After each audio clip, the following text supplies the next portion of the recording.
We're starting Unit 10. This is about solutions. In this unit, we're going to talk about concentration and things related to concentration. We've talked about several topics in this course so far that involve dissolving a substance in water. We gave this, quote, state of matter the name aqueous. It's not really a state of matter by itself, but in a chemical equation, when we're writing the states of matter, it's got its own particular abbreviation. Remember, AQ. Aqueous, or this parentheses AQ that you see as a symbol, means dissolved in water. We talked about reactions in aqueous solutions. These are also known as double replacement reactions. In that same section, we saw how ionic compounds separate into their ions when you put them in water. In this unit, we go into the more technical aspects of measuring a solution.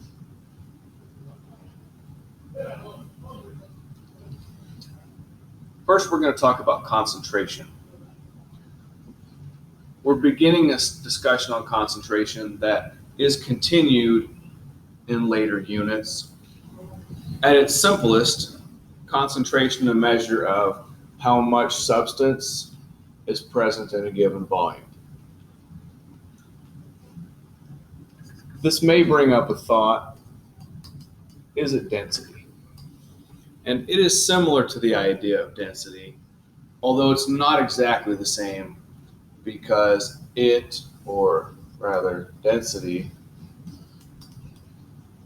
tends to be in terms of the amount of mass per volume. And in concentration, we're not looking at mass per volume. We're looking at how much of a substance is dissolved in water. Remember how we measure the quantities of the amounts of a substance, or volume. So first off, the amount of a substance, we measure it in moles, which we abbreviated as MOL. Now it can be measured in other units, but moles is probably the best way to go about it, because it allows us to compare the amounts of one substance with the amount of another. You can't do that with mass. In the case of stoichiometry, moles allow us to compare the concentrations of two different substances. Maybe one has a smaller mass, one has a larger mass, and this allows us to compare them. The volume of a substance, we've got a couple different measurements for volume, but here it's measured in liters. Abbreviation is capital L. The volume of a solution can vary. It depends on the container, how much water you put into it, and how much other substances you put into it. But when talking about concentration, we're talking about the total volume of the solution. So how much water did you have, and how much of all of everything did you put in? Once everything is combined and mixed, what is the volume? This is really the final volume. As a note, in our laboratory, we typically measure things in volumes of milliliters, just for convenience, because a milliliter is a much easier unit to work with on like a tabletop. It's relatively small. However, when we talk about concentration, we have to use units of liters.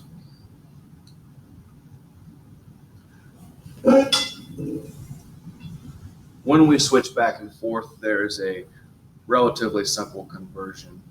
So you'll have some number of milliliters, and remember the conversion is 1,000 milliliters per 1 liter, and that gives you a number of liters.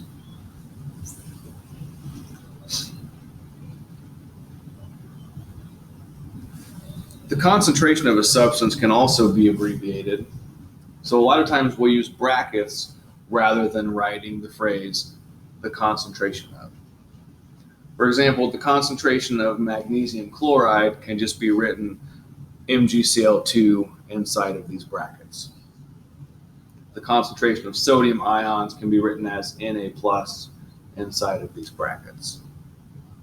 So that's a specific thing, and it means the concentration of. It just allows us to save a lot of space.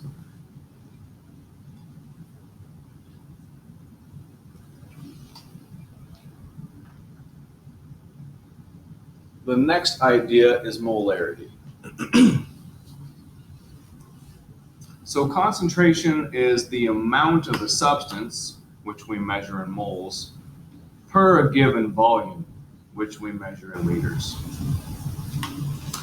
So to calculate the concentration of a substance or of a solution, we divide the number of moles in the solution by the volume of solution.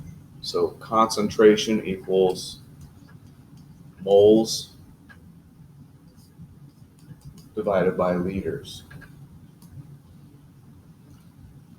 When concentration is represented this way, it's known as molarity.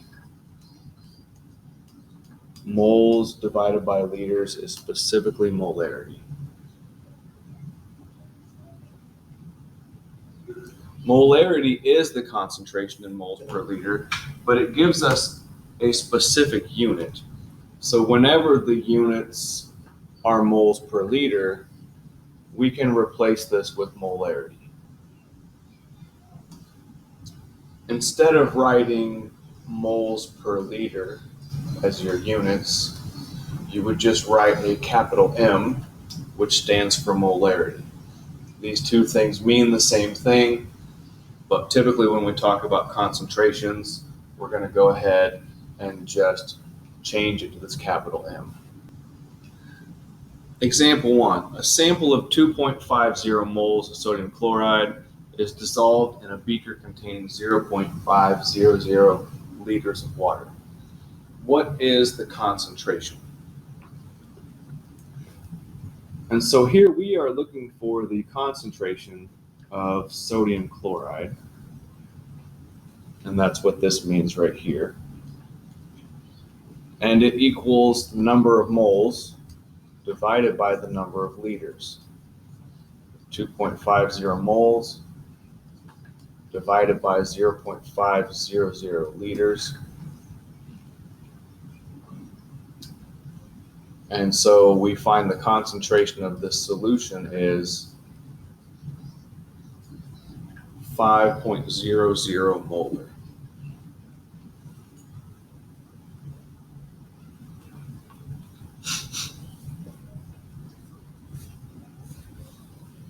Example 2, a 1.00 mole sample of magnesium chloride is dissolved in a flask containing 250 milliliters of water. What is the concentration of MgCl2?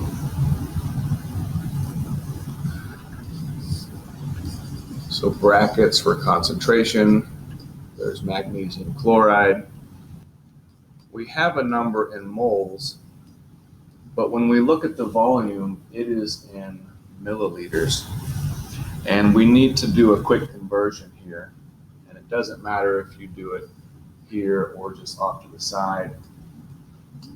250 milliliters divided by 1,000 milliliters tells us liters. 0.250 liters. So we're dividing it by 0.25. You have to be careful here because if you don't convert it to liters, you're going to have a concentration that is 1,000 times too small. And so the concentration of this solution is 4.00 molar.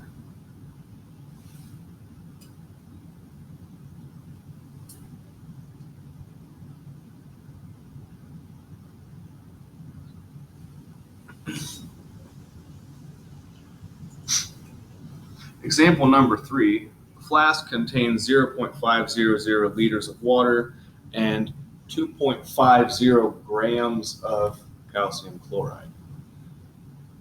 What's the concentration of the calcium chloride? What's the concentration of calcium ions? And what's the concentration of chloride ions? Well, the first thing I notice is that this is measured in terms of grams. And so we need to calculate the molar mass of calcium chloride. And so 1 calcium at 40 and 2 chlorides at 35 apiece. You end up with a molar mass of 111 grams per mole.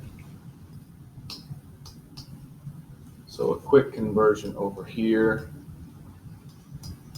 2.50 grams divided by 111 grams tells us the moles, and this is 0.0225 moles of calcium chloride.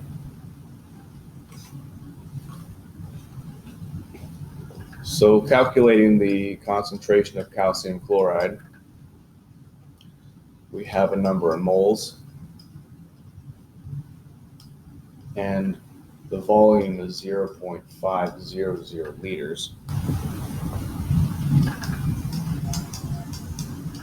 And so our concentration is 0.0450, and that's molar.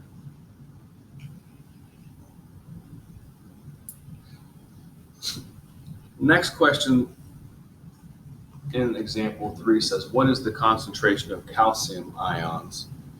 And this is where you have to consider how many calcium ions are in 1 calcium chloride. So the concentration of calcium ions, let's start with our concentration of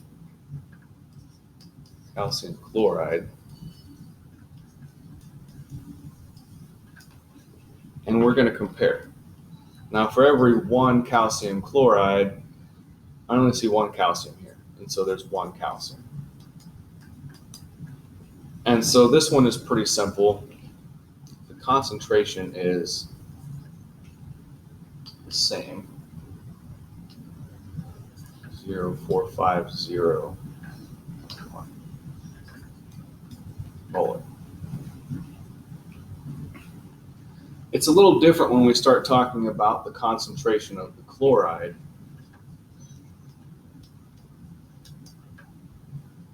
So we're starting with the concentration of the calcium chloride. But for every 1 calcium chloride, there are 2 chlorines. And so the concentration of this one is 0.0900 molar. And so this is something you have to look at.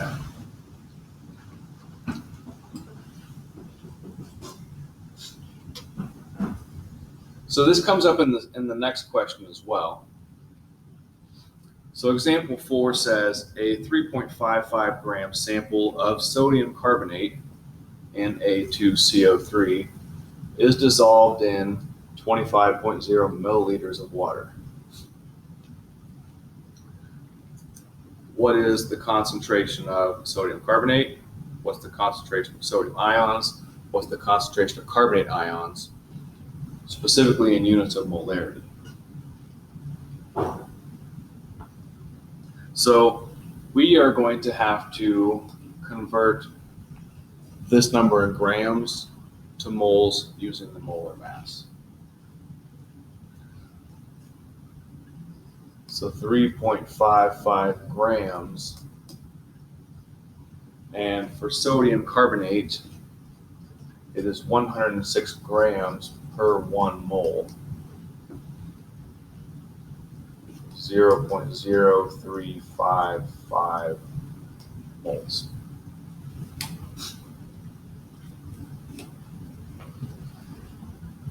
I'm also going to do another conversion, and this is from milliliters to liters. So we're going to divide it by 1,000.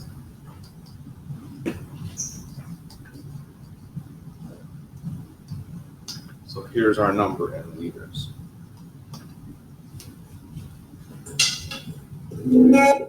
Now that our units are straight, we can look at concentration of sodium carbonate,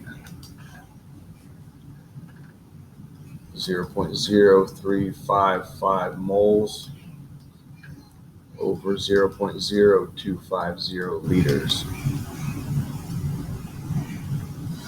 And it comes out to be 1.34 molar.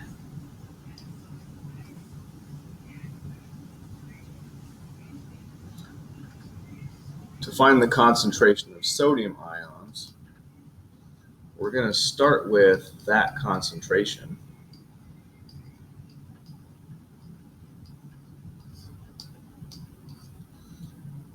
And for every 1 sodium carbonate, I have 2 sodium ions.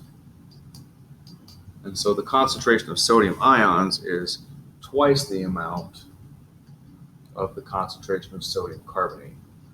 So it's 2.68 molar.